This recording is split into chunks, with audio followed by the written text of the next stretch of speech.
Religiões Cristãs no Brasil e Liberdade de Consciência em Matéria Religiosa. TCC, Edneide Silva. Para quem acha que religião e ciência não se bicam, ou que a Bíblia é só um livro de histórias antigas, um trabalho de conclusão de curso, TCC, da Faculdade São Bento da Bahia, escrito por Edneide Silva, vem jogar uma luz nesse assunto. A autora, com um olhar de catequista, mergulha no livro de Gênesis para nos mostrar que o papo de Deus com a humanidade é mais profundo e atual do que a gente imagina. Gênesis não é aula de biologia, é papo reto sobre a vida.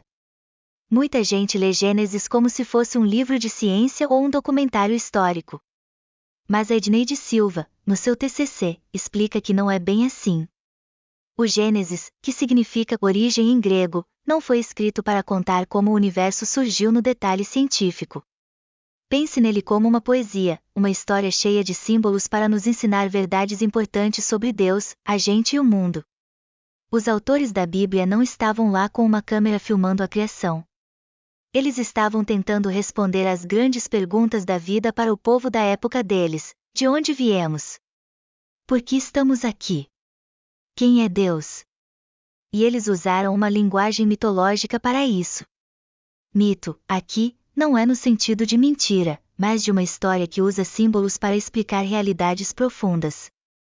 As duas histórias da criação, uma reflexão profunda. O mais legal é que Gênesis tem duas histórias de criação, uma seguida da outra, nos capítulos 1 e 2. A primeira, Gênesis 1, 2,4a, é como um hino, uma canção grandiosa que fala de Deus criando tudo em 7 dias, luz, céu, terra, plantas, sol, lua, estrelas, peixes, pássaros, e por último, os animais e a gente.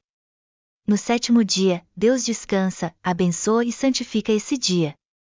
Essa primeira história foi escrita durante o exílio do povo judeu na Babilônia, lá pelo ano 586 a.C.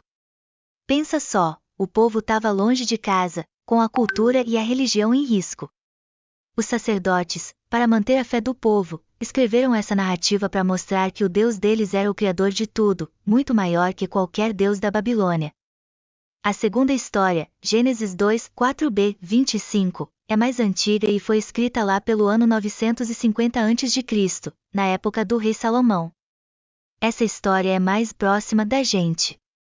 Ela fala de Deus formando o homem do pó da terra e soprando a vida nele. Depois, ele planta um jardim, coloca o homem lá e cria a mulher de uma costela dele. Essa parte mostra que, mesmo sendo feitos por Deus, a gente tem uma ligação forte com a terra, com a matéria. Quem escreveu o Gênesis? Não foi só um. O TCC da Edneide Silva explica que Gênesis não foi escrito por uma pessoa só. Vários grupos de escritores foram juntando e reescrevendo essas histórias ao longo do tempo. Os principais são chamados de Javista, que chama Deus de Javé, e Sacerdotal, que chama Deus de Elohim. Cada grupo tinha seu jeito de contar e suas preocupações, mas todos queriam passar a mesma mensagem: Deus é o Criador e tem um plano para a humanidade. Por que isso é importante para a gente hoje? Essa TCC nos ajuda a entender que a Bíblia não é um livro de ciência para ser levado ao pé da letra em cada detalhe, mas sim um livro de fé que nos ensina verdades profundas sobre a vida. Ela nos convida a redescobrir o dom da criação e a cuidar dela, amando o próximo e a natureza. O Gênesis, com suas metáforas e mitos, nos convida a dialogar com a palavra de Deus, a entender que a fé e a ciência podem andar juntas, cada uma no seu quadrado, mas se complementando. A criação, a luz, o tempo, a água, tudo isso são elementos que, para o catequista, e para a gente também, servem como um convite a se aproximar de Deus e a viver a fé de forma mais consciente.